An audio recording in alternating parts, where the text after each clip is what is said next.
6 de la tarde, 25 minutos. Candidato Gustavo Bolívar, ya va usted a actuar en la radionovela aquí de Voz Popular, original, la que es, donde se hace, por supuesto. Ya escribió novelas, pero ahorita va a actuar. Va a actuar, por supuesto. Vamos a ver. El otro... Con libreto de otro. Sí, con libreto de otro. El otro rollo, candidato Bolívar, la movilidad en Bogotá. Esto es insoportable. Y lo dice la encuesta Invamer. La otra preocupación, sí, hay desempleo, la parte económica, pero en esos dos temas nos hemos centrado. ¿Cómo solucionar el tema de la movilidad y del transporte público en Bogotá? Lo mismo. De forma estructural a largo plazo, ya le explico cuál, pero de forma inmediata, porque la gente está desesperada y pierde en promedio 135 horas al año en transporte obligado. Pequeñas cosas, por ejemplo, si nosotros hablamos con rectores de colegios y universidades y con empresarios para que escalonemos el ingreso de estudiantes y trabajadores en la mañana, desaturamos el centro ampliado, que es el que genera el trancón.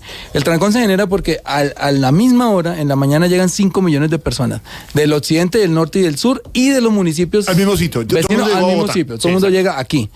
Si nosotros le decimos a las universidades, por favor, que unos estudiantes entran a las 7, otros a las 8, otros a las 9, otros a las 10, y a los trabajadores también, podemos hacer que desaturemos la ciudad, por lo menos en el ingreso y la salida. Esas son medidas de corto plazo.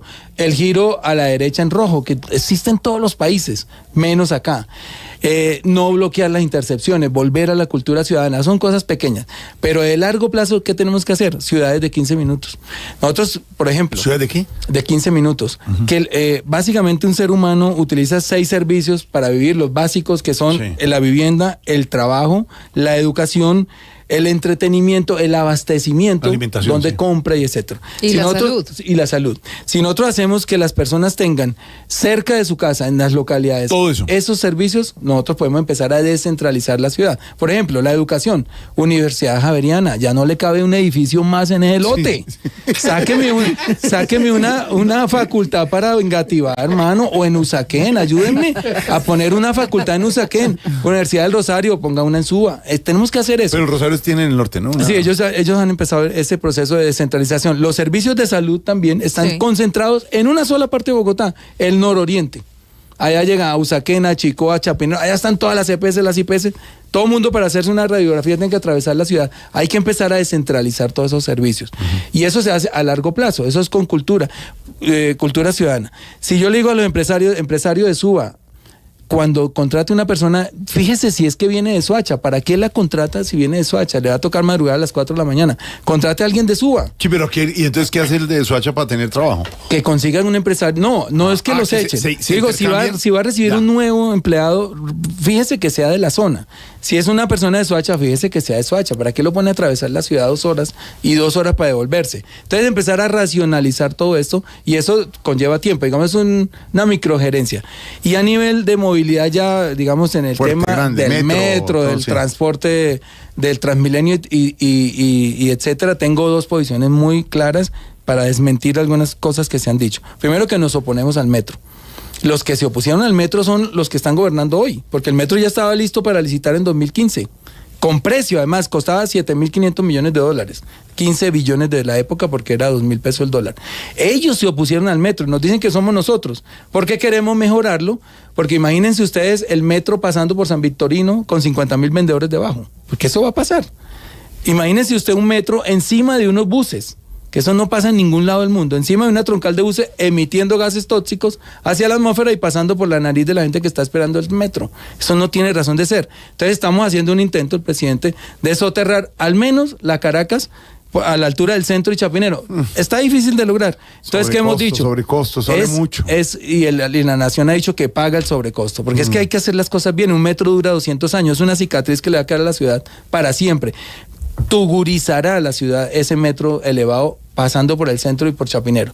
Está bien, si no se logra, si el presidente no logra ese propósito ahora en su reunión con el presidente de China, pues lo hacemos como lo diseñaron, mal diseñado. La historia dirá la equivocación tan grande que cometimos al hacer ese metro elevado por el centro y por Chapinero. Y lo segundo, ese metro hoy nadie sabe cuánto cuesta. Es una irresponsabilidad y un acto de corrupción. No dijeron cuánto valía, ¿no? No han dicho cuánto cuesta, porque no tiene estudios. ¿Tú cómo sabes cuánto cuesta algo sin tener estudios? El metro elevado. 40 años haciendo estudios, Gustavo. Exacto. El estudio de tercera fase, que es la ingeniería de detalle, es decir, el piso. ¿Eso no está? El piso es de tal, el grifo. Eso no está. Eso no existe, no lo han entregado. Primero lleva un retraso de 2 años en la entrega del estudio y cómo, contraviniendo todos los aspectos de la ley de contratación, contratan una obra sin tener estudio. Eso es un acto de corrupción. Y segundo, si usted no tiene estudios, y yo todos los días le pregunto a la alcaldesa, dígame cuánto vale el metro. No saben. Hoy nadie sabe cuánto vale el metro y nos van a cobrar lo que les dé la gana porque ya empezaron a hacerlo. Gustavo. Y eso es un acto de irresponsabilidad muy grande con la ciudad y nos va a tocar pagarlo durante varias décadas. 2 preguntas rápidas. ¿Pico y placa sí o no? Voy a ensayar con ese sistema que les dije. Sí. De escalonar el ingreso, unos 6 meses sin pico y placa, a ver cómo nos va. 6 meses sin pico y placa. ¿Pico y placa solidario en caso de que vuelva el pico y placa? Sí, vuelve, sí. ¿Le suena? Sí.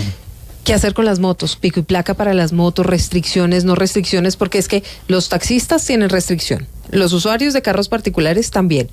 Digamos, el transporte de alimentos y eso que llevan y traen, también tiene unas restricciones, pero las motos no, y cada vez hay más motos en esta ciudad. El problema de las motos es que el 97%, la estadística es alta, 97% de la moto lo utiliza la gente para trabajar o para movilizarse para ir al trabajo o para estudiar. Entonces es muy complicado hoy decirles no cuando no hay un transporte eficiente. Cuando tengamos un transporte eficiente, la gente se baja de la moto. Es que montar en moto en un clima de estos y con estos trancones no es chévere. Pero hoy no tocaría las motos porque son personas que están utilizándole para trabajar o para estudiar. Más pero carriles faltó una como... pregunta, Transmilenio por la séptima.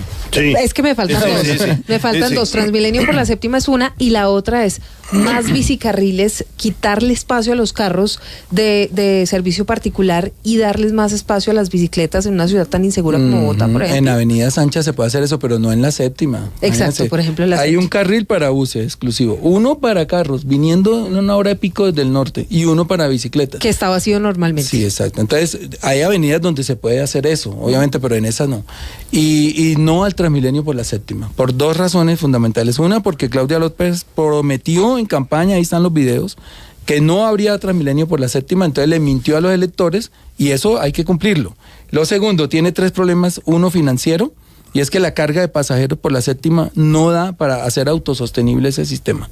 ¿Y qué pasa? Entramos en déficit, como está hoy, y nos toca pagar a los bogotanos del bolsillo porque los operarios están tranquilos allá en su casa esperando el dinero. ¿Qué va a hacer con ese Transmilenio que está descuidado, las puertas rotas? Sí. Es pasar por la Caracas, esa troncal de Transmilenio de la Caracas es espantosa. Yo eso le digo a la gente de la séptima que no sale a protestar contra el Transmilenio por la séptima. Si quieren saber cómo va a quedar la séptima, pásense por la Caracas. Así va a quedar. Venga, le está respondiendo.